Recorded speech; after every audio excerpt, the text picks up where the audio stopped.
Shalom, meus amigos, uma boa tarde a todos vocês, nesse lindo dia na cidade santa de Jerusalém. Poucas horas agora nos separam do início de um novo Shabat. A razão pela qual eu sempre digo isso é porque quando eu tenho efetivamente a oportunidade de compartilhar com vocês um pouco mais da imensa sabedoria da Torá. E assim como aconteceu na semana passada, nesse Shabat, nós faremos uma leitura dupla da Torá. Na semana passada, fizemos a leitura das Parashot Tazri e Metzorah, e nesse Shabat será Hareimot e Kedoshim. Eu selecionei uma lição muito valiosa contida na Parashá Kedoshim para compartilhar com vocês uma lição que vai nos ajudar a buscar aquela retidão nas nossas vidas que é tão importante, eu diria mesmo essencial, para que nós tenhamos a capacidade de construir uma relação com o Criador e dessa forma obtermos as bênçãos dos céus. Não adianta você rezar qualquer oração que seja, não adianta você fazer de ser da casa, seja qual for o valor, não adianta você ser um bom pai, marido, membro da sua comunidade se você não tem uma vida reta. Não há como se relacionar com o Criador sem retidão na sua vida. Não deva esperar bênçãos dos céus na sua vida se você não está comprometido a ter uma vida marcada por retidão. E a retidão só é possível quando você vive de acordo com os mandamentos divinos. E a Parashá Kedoshim nos diz, em Kedoshim 19:14, um desses mandamentos que proíbe colocar uma pedra de tropeço na frente de alguém que não pode ver. Esse mandamento da Torá é amplamente conhecido, não só por parte de nós, judeus, mas por parte de todas as nações. No Brasil, as pessoas diriam algo como: não coloque uma pedra diante do cego, que é justamente o mandamento. E eu pergunto a cada um de vocês aí do outro lado da câmera, nós devemos interpretar esse passuco da Torá com literalidade? E eu respondo, é claro que não. E assim procedeu Rashi, o maior dos comentaristas da Torá. Por quê?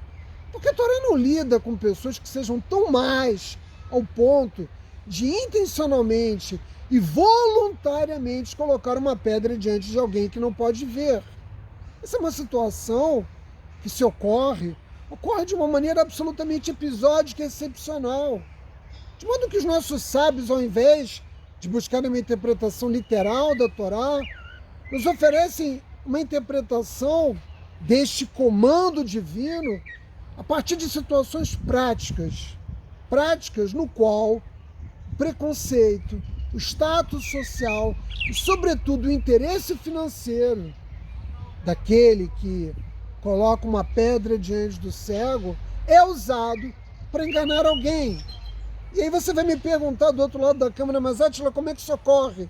Ocorre fundamentalmente por meio do mau conselho sobre qualquer assunto. A compra de um imóvel, um casamento, uma oferta de trabalho. A Torá proíbe aconselhar incorretamente para obter vantagem financeira. Ou se você não gosta de uma pessoa por suas próprias razões pessoais ou por preconceito, você não pode aconselhar uma outra pessoa a não se casar com ela porque você não gosta dela. A Torá proíbe que você proceda dessa forma. E esse é um exemplo flagrante de como o interesse próprio de uma pessoa pode causar dano a outra. Porque aquela mulher, aquele homem podia ser a pessoa certa, a alma gêmea para aquela outra que pediu a você o conselho. Aquele imóvel que ela poderia ter comprado e você disse para ela não comprar, ou que ela comprou um outro que não deveria comprar, pode vir eivado de vícios, de problemas.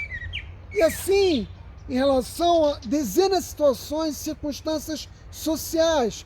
Porque é preciso entender que aquele que busca o conselho sincero, ele é um cego.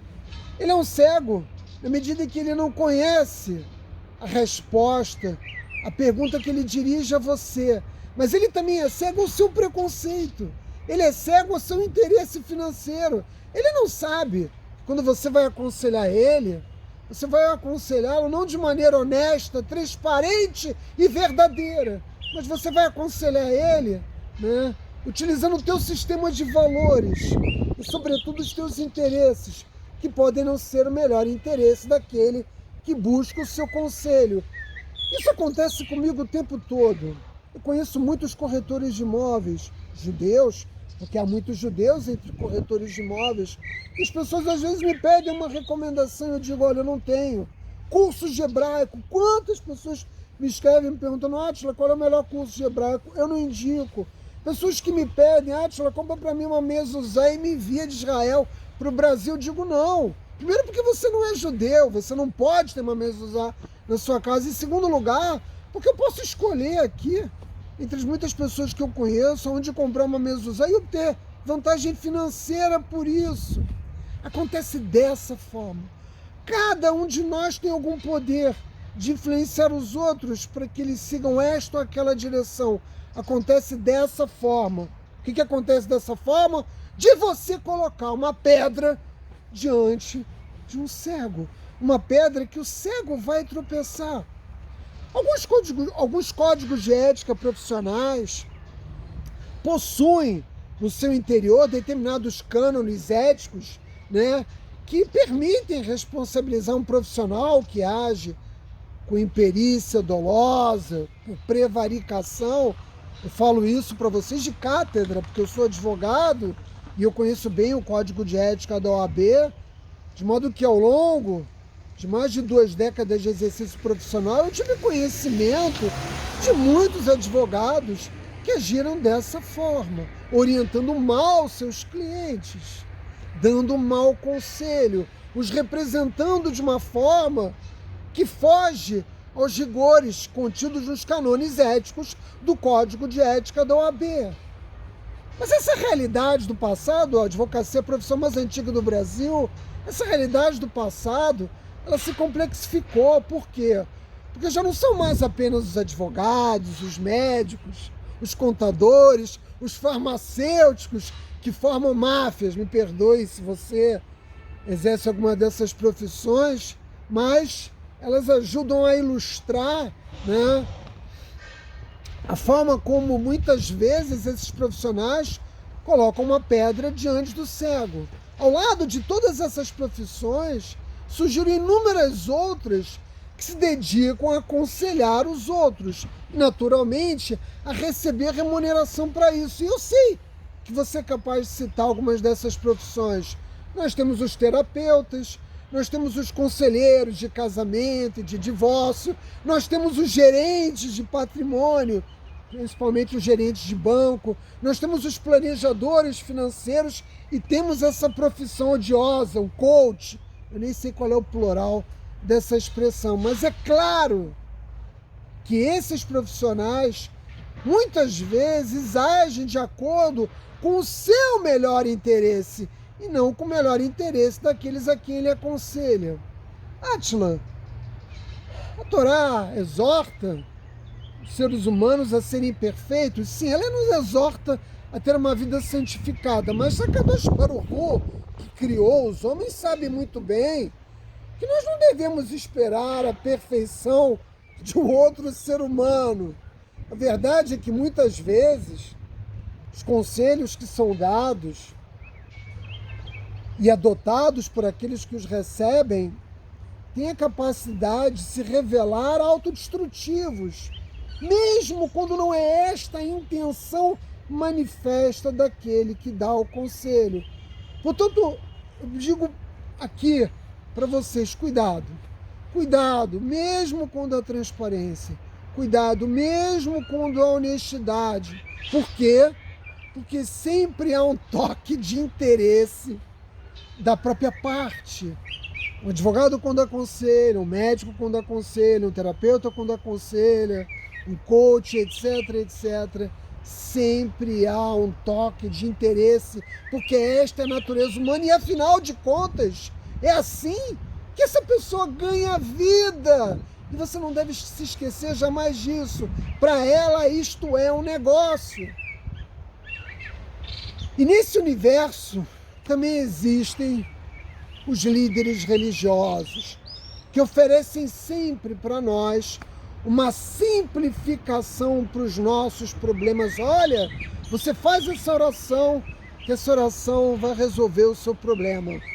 Essa oração tem o poder de mudar a sua vida. Olha, você faz esse curso que eu estou oferecendo aqui, que esse curso vai te dar o conhecimento que vai mudar a sua vida. Está cheio de falsos judeus, infelizmente alguns judeus também, que oferecem, né, essas propostas indecorosas, doações de tzedakah, que vão te tirar do aperto financeiro. Lembre-se que esses que aconselham, assim eles ganham também a sua vida, ou a grande maioria deles. E eu me reservo o direito, já que você chegou até aqui, nesse momento desse shiur, para fazer a você um conselho, para oferecer a você um conselho. Um conselho baseado na sabedoria da Torá, não é um conselho de Átila Drelich. A Torá nos adverte a não aconselhar voluntariamente quando nós não somos solicitados, quando não há o pedido daquele a quem nós temos proximidade. Sobretudo, quando nós não somos especialistas numa determinada área. Eu recebo dezenas de mensagens de pessoas falando dos mais diferentes problemas, mas eu não sou psicólogo, eu não sou psiquiatra, eu não sou terapeuta. Naturalmente, a Torá é a fonte de toda a sabedoria que existe no mundo, e nela está contido o caminho para a resolução de todos os problemas humanos, mas eu não possuo também toda a sabedoria da Torá e não sou capaz, né, de aconselhar sempre a todos aqueles que me pedem. Portanto, é preciso tomar um certo cuidado, porque os líderes religiosos comumente agem dessa forma, se arvorando a condição de especialistas sobre todas as áreas, e definitivamente eles não são, apesar de muitos cegos atribuírem aos religiosos um conhecimento que efetivamente eles não possuem. A minha mensagem é muito clara. Dar conselhos é uma enorme responsabilidade. Nos tempos bíblicos era tudo mais fácil, porque nós tínhamos no seio do povo judeu os profetas. Mas em nosso mundo não existe mais profecia.